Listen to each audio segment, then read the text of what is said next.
sa Mahiwagang Burnay. Mula sa Mahiwagang Burnay. Sa Mahiwagang Burnay.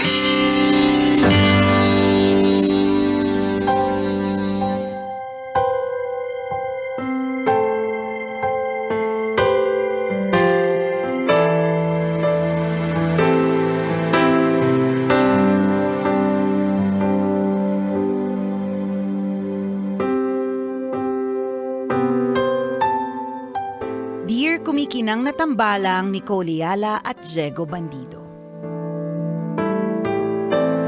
Magandang araw po sa inyo. Itago niyo na lang po ako sa pangalang Dale, 23 years old, from Makati City.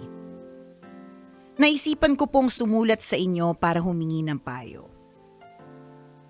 Ganito po kasi. May kaibigan po ako na itago natin sa pangalang Ian. Magkaklase po kami nung college kaya madami-dami na din kaming pinagdaanan sa buhay. Nawalan po siya ng work recently kaya nag-apply ulit. Last month, nakitira siya sa bahay namin ng 1 linggo dahil may ina-applyan siyang trabaho malapit dito. E di syempre po pumayag ako. Gusto ko naman pong makatulong sa kaibigan ko. Saka, 1 linggo lang naman. Hindi ko naman inakalang magiging 1 linggong trauma pala yun para sa akin. Sa kwarto ko po siya pinatulog ng nanay ko. Okay.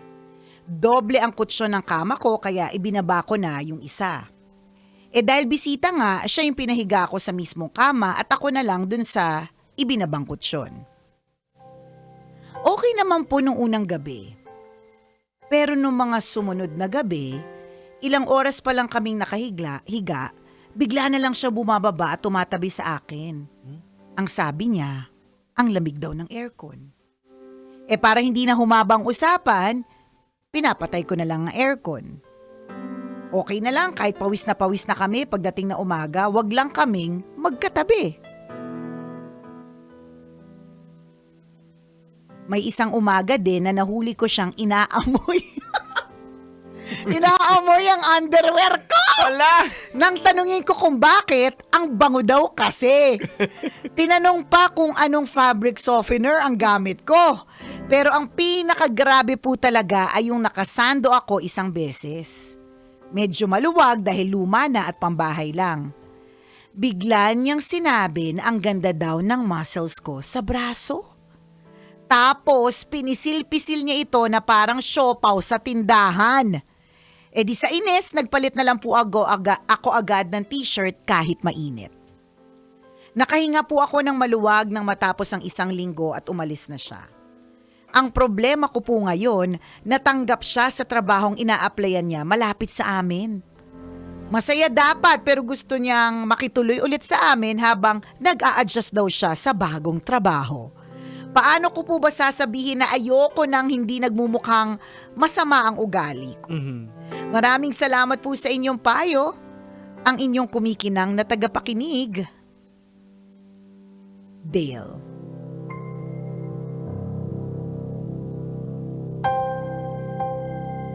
Dale, tagalugin natin yung pangalan mo, Dale. Dale. At syempre Dale, ayaw mo na magpadali ulit. Oo. Ganun lang yun. Feeling ko tulad ka namin ni Conyo Bicolano, people pleaser. Yan. Natatakot na may masabing hindi maganda tungkol sa'yo, ganyan. So kahit labag sa iyong kalooban, oo ka na lang, 'di ba? Tama. Yan yung isang bagay na ikakapahamak po natin lagi. Nako mga kabisyo, dahil sa totoo lang, you cannot please everyone. Tama. Sa totoo lang, maging mabuti ka, may sasabihin. Maging masama ka, may sasabihin din. 'Di ba? Kasi nga, hindi mo talaga mapiplease ang lahat. Oo, dito kasi tayo kung minsan nahuhulog sa pagkakasala, pagkakamali kasi yung paano ko ba sasabihin sa kanya na hindi siya masasaktan? So, magsisinungaling ka pa. Ayan, correct. To cover up, just to make you feel good Tama. sa mata nila. Totoo. Diba? Gagawa ka na ng kwento. Oo. Yung na hindi mo na mamalaya na yung pagsisinungaling mo na isang beses kung Oo. bakit hindi siya pwedeng makituloy sa inyo, napatungan mo na ng isang buong script Tama. na pwede ang 10 episodes. Kasi nga, nagpatong-patong na. Oo. Naku. Ayan na, yung pabo, tumunog na tuloy. Oy, pero totoo lang, Dale, you have all the right Oo. to say no. Correct.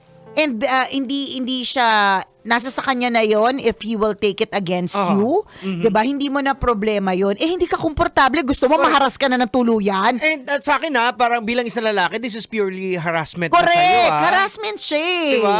Hindi, alam mo, at saka ano ba yung word na ginamit mo sa amin? Ano yung word na ginamit mo? Isang linggong trauma. Trauma. So para sabihin mong trauma, Oo. ibig sabihin talaga, ito yung tipong dadalhin mo kahit ilang Oo. dekada na. Di ba ganun yun? Kasi yung term na ginamit mo is trauma. So yung kwento mo manipis para sa amin. But for you, kasi nga trauma yung word na ginamit mo, hindi Di ba? something na siguro baka hindi ka na nakatulog kasi Correct. baka abangan mo, baka dudukutin na Tama, yung hindi anis lang mo. basta yung braso mong pinisil-pisil, baka Oo. may iba pang pisil-pisilin. At hindi mo alam nung nakatulog ka. Ay, di mo pinagpantasan. sure.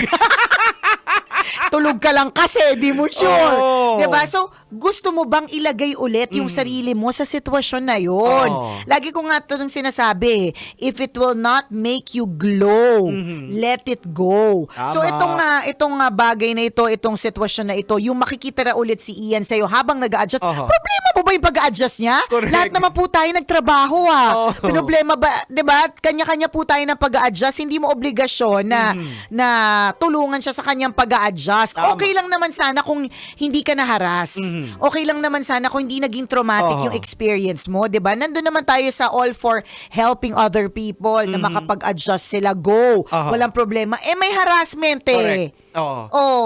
Sa akin, okay pa yun yung tumabi. Kasi wala ka naman nabanggit na kung naniyakap ko or what. Tapos yung hinawakan yung yung pag-amoy lang ng underwear. Yung may mali talaga Yun di ba? talaga. Nakakalok. Gets naman natin na kapag ka nilabhan ng gamit ang Pride detergent, mabango. Oo naman. Sisinghutin mo talaga. Oo. Pero parang hindi naman kasinghut-singhut kung underwear.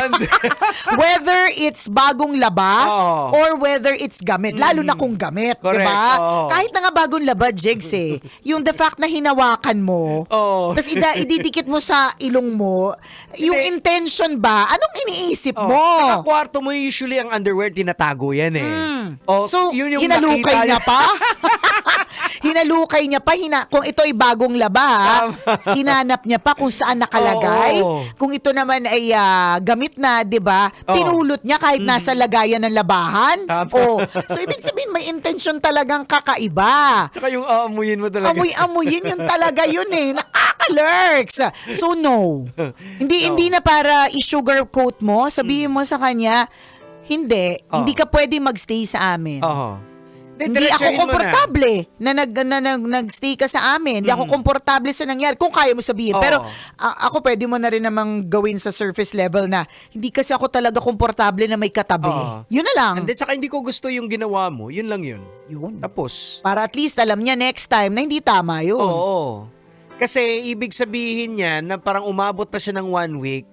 Parang, pwede to, unti-unti. Ayan, so correct. parang baka bumigay. Totoo. Baka Oo. sakali. Oo. Uy, meron akong kakilalang ganyan Umabot dun sa talagang dinakmana. Ganun Kasi naman hinayaan niya. Oo, Kumbaga ganun naman parang, kasi. pero hindi tayo nag-victim blaming Oo. Kasi sa totoo lang, ito talaga yung katotohanan. Buti nga ito si Dale kahit papaano naglakas ng loob na sumulat sa atin anonymously. Hindi naman natin alam kung anong kanyang tunay na pangalan.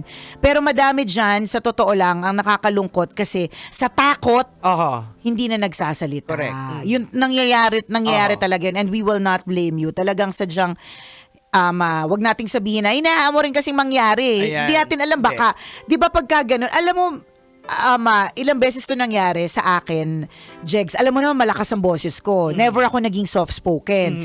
Pero may ilang beses sa aking life na sa sobrang tindi ng trauma, Hindi ka nakapagsalita. na walang laman yung lalamunan. Yung ganito kalakas na boses, yung hindi mo kailangan ng microphone, yung parang nakalunok ng speaker. Nung na-traumatize, yung first na natatandaan ko was nung time na snatchan ako ng necklace. For the very, very first time.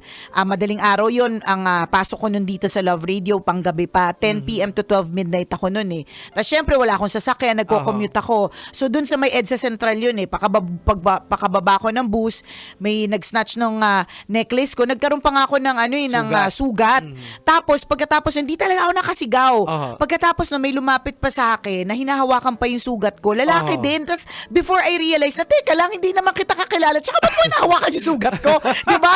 Hindi mukha siyang looking back, talagang obviously yung sinasamantala niya yung pagkakataon na na you are at your weakest. Hindi mo talaga masisi. Kaya din siguro ganito si Dale. Hindi natin masisi, may feeling tayo na hindi tayo nanginginig tayo yung alam.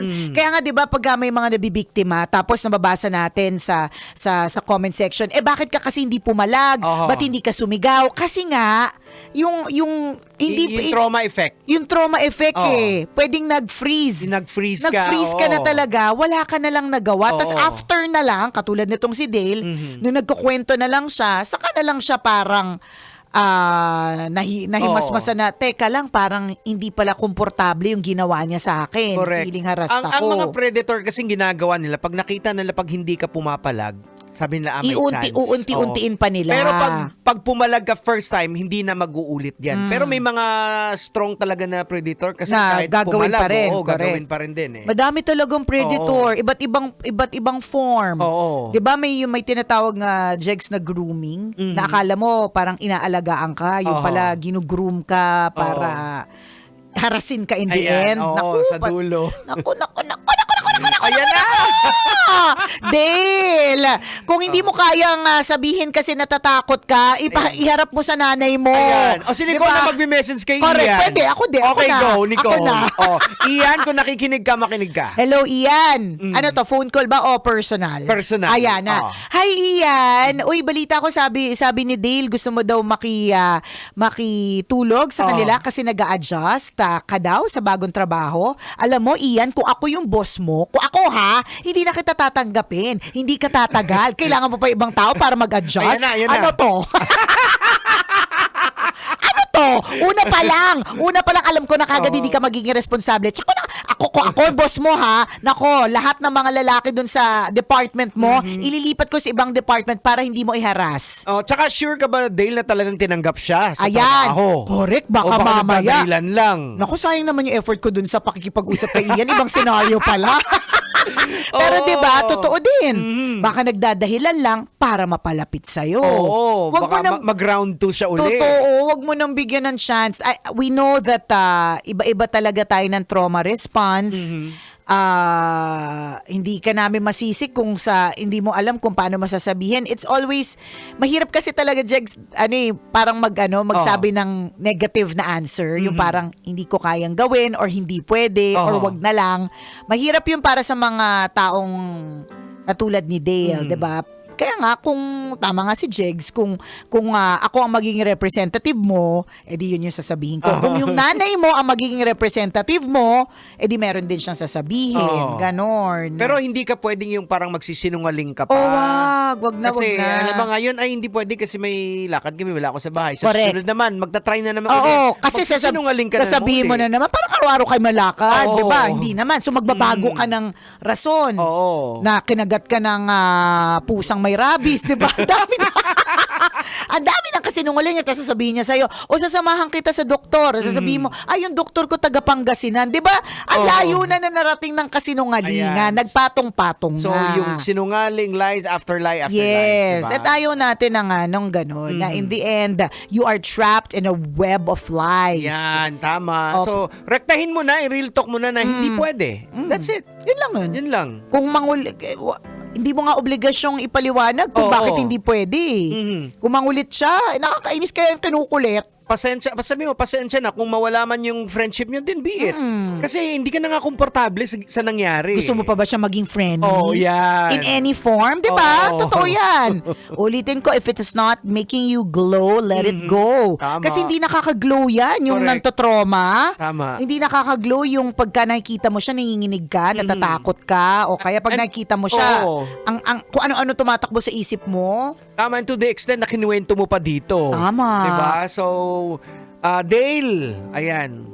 Let it go, let it go. Yan, na wag na magpapadali. Ayan. Ayaw natin na may maharas. At para dun sa mga, generally, dun sa mga nakaka-experience po ng ganyan, hindi po, wag po natin siyang inormalize. Oh, bata pa naman din kasi to si Dale, 23 years old. Oo. So, normal na yung medyo matakot ka. Correct ka. At saka wag talaga kasi ito yung mga bagay na dadalhin mo hanggang sa pagtanda. Tama. Kasi hindi mo alam kung ano magiging epekto nito sa iyong karakter, Correct. sa pakikitungan mo sa ibang tao, sa Yes. pakikipagrelasyon mo, 'di ba? So we pray that you have the courage to say no. Tama, Dale.